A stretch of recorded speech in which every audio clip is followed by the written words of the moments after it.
Good afternoon, dear kids. We are taking exercise 1B, question number 9, and it says the marked price of an article is rupees 6,000. A wholesaler sells it to dealer. There's wholesaler.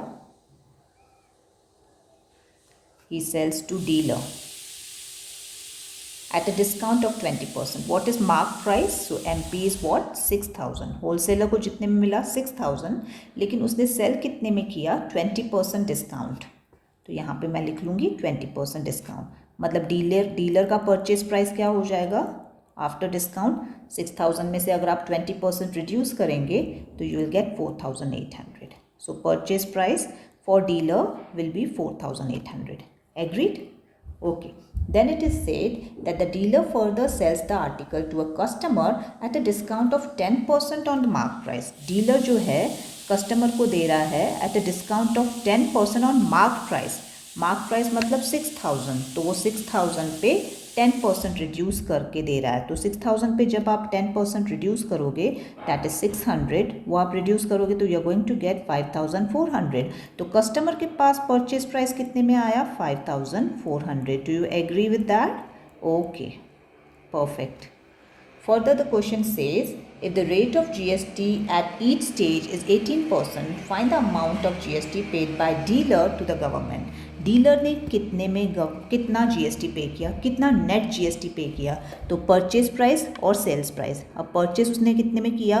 तो purchase price मैं short में लिखूंगी PP, purchase price is 4,800, and SP उसने cell कितने में किया? 5,400 में. Correct.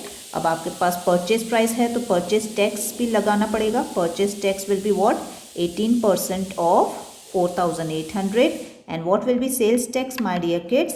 Sales tax will be 18% of 5,400. Selling price पे सेल्स टैक्स, परचेज प्राइस पे परचेज टैक्स. दोनों जैसे ही आपके हाथ में आ जाते हैं आप सब्ट्रैक्ट करोगे तो you will gate net GST paid by dealer. Net GST paid by dealer. Agreed? That was the question. That was the requirement of problem. Let's take question number 10, and it says A is a manufacturer of TV sets in Delhi. A जो है दिल्ली में है. He is a manufacturer of a particular brand of TV set and marks it for 75,000. 75,000 का product है या TV है. He then sells the TV set to a wholesaler B. तो B is a wholesaler in Punjab. He sells it at 30% discount. मतलब A जो B को दे रहा है, B के पास परचेज प्राइस जो आएगी वो 75,000 माइनस 30%. बिकॉज डिस्काउंट है तो आप सब्ट्रैक्ट करोगे 30% of 75,000. Yes my dear kids, जब आप 30% आप रिड्यूस करोगे 75,000 में से तो you will gate 52,500. That is the purchase price for B.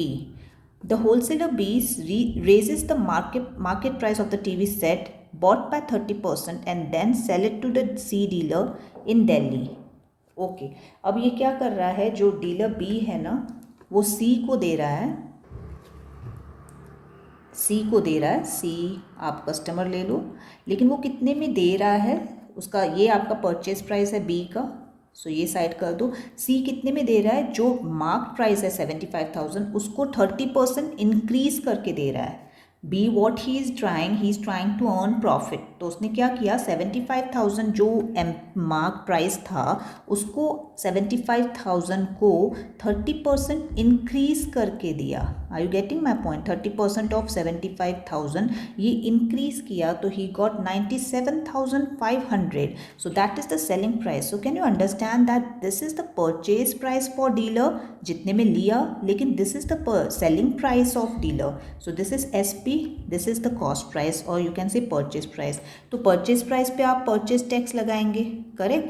And what will be the purchase tax? That will be GST is 5% I guess. 5% of how much is the purchase price? 52,500. तो 52,500 का आप 5% निकालिए.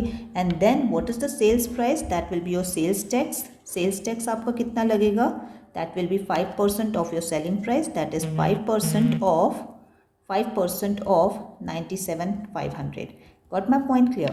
once you got this, what you have to do is you have to find the net tax. Always remember, जो mediator, जो middle agent होता है उसको net tax पे करना पड़ता है, क्योंकि वो परचेज भी कर रहा है, वो सेल भी कर रहा है। तो परचेज पे उसका जो होगा वो इनपुट टैक्स होगा, सेल जो करेगा उसके ऊपर आउटपुट टैक्स होगा, और आउटपुट माइनस इनपुट होता है, sales tax minus purchase tax होता है, इसलिए उसको नेट टैक्स पे करना पड़ता है। सो जो भी आपके दो टैक्स आ रहे हैं उनको आप सब्ट्रैक्ट कर दोगे तो you will get the net tax paid by this B wholesaler.